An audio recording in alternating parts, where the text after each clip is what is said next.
അപ്പം ഗൈസ് ഇതാണ് കർക്കിടക കഞ്ഞി. നിങ്ങൾ ഈ കർക്കിടക കഞ്ഞി കുടിച്ചിട്ടുണ്ടോ? അതൊക്കെ അറിയാവുന്നവരും ഇപ്പം കുറവാണ്. ഈ ടൈമിൽ ഇത് എള്ള് ഇടണം അല്ലേ?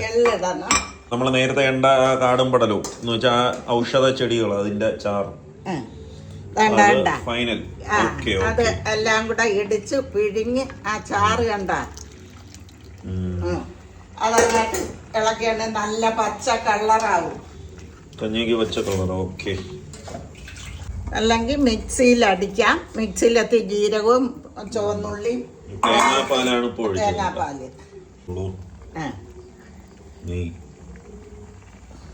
ഇവിടെ എന്തോ ഈ പുല്ലൊക്കെ പറിച്ചിട്ട് എന്തോ ചെയ്യുന്നു? കർക്കിടക മാസമല്ലേ, അപ്പോഴും നമുക്കൊരു കർക്കിടക കഞ്ഞി വെക്കാൻ ദശപുഷ്പങ്ങളാണ് കഞ്ഞി വെക്കാനുള്ള കൂട്ടുകൾ ഒരുക്കുകയായിരുന്നു.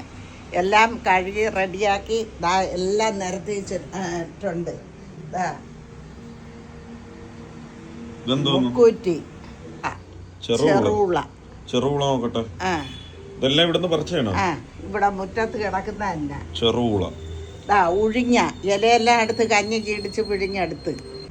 പിന്നെ പൂവൻകുറുന്തൽ, മുയൽ ചെവിയൻ. ഇതുമായിട്ട് രണ്ടാണ്. പൂവൻകുറുന്തലും മുയൽ ചെവിയനും. ഇത് പൂവൻകുറുന്തൽ, ഇത് മുയൽ ചെവിയൻ. കണ്ടാൽ രണ്ടും ഒരുപോലെ ഇരിക്കുമെങ്കിലും ഇതിൻ്റെ ചെവി കണ്ട ഇലയില് മടക്ക് വെച്ച് വെട്ട് കണ്ട മടക്ക് വെച്ച് ഒരു വെട്ട് ോടുകൂടി അതിനെ ഇടിച്ച് പിടിഞ്ഞ് കുടങ്ങല്, ബ്രഹ്മി, ഞവര, ആടലോടകം ഇതും അരച്ച് ഇടിച്ച് പിഴിഞ്ഞ് ചതച്ച് എടുക്കും. അയ്യമ്പാന എല്ലാം ഇവിടെ മുറ്റത്ത് കിടപ്പുണ്ട്. അപ്പൊ ഇതെല്ലാം കൂടി ഇടിച്ചു പിഴിഞ്ഞ് ചാറെടുത്തിട്ടാണ് കർക്കിടക കഞ്ഞി വയ്ക്കുന്നത്. പാല അത് ഓടിക്കുമ്പോ പാല് പോലെ വരും കറ. പിന്നെ അടുക്കളയിൽ പോവാൻ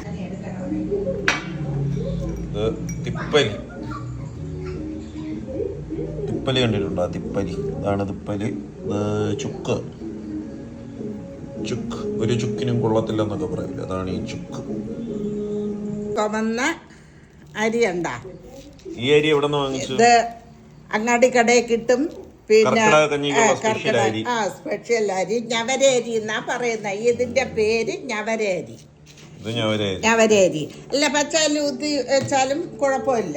ഇതുപോലെ എള്ള്, തിപ്പലി, നെയ്യ്, ചുക്ക്, പയറ് പെരുമ്പയറുണ്ട്, ചെറുപയറുണ്ട്, സർവ്വ ഐറ്റവും ഉണ്ട്. ഇനി ഇതാ അടുപ്പിൽ കിടക്കുന്നത്. കർക്കിടക മാസത്തിലാണ് പണ്ടുള്ളവര് ഏത് അമ്മയും വന്നാലും മഴക്കാലത്താണല്ലേ ഇതൊക്കെ.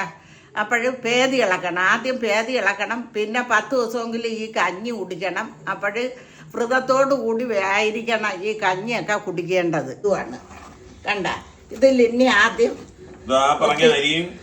എല്ലാം ഇട്ട് ഇനി ഇതിനകത്ത് ഇനി കുറച്ച് എള്ളിടണം.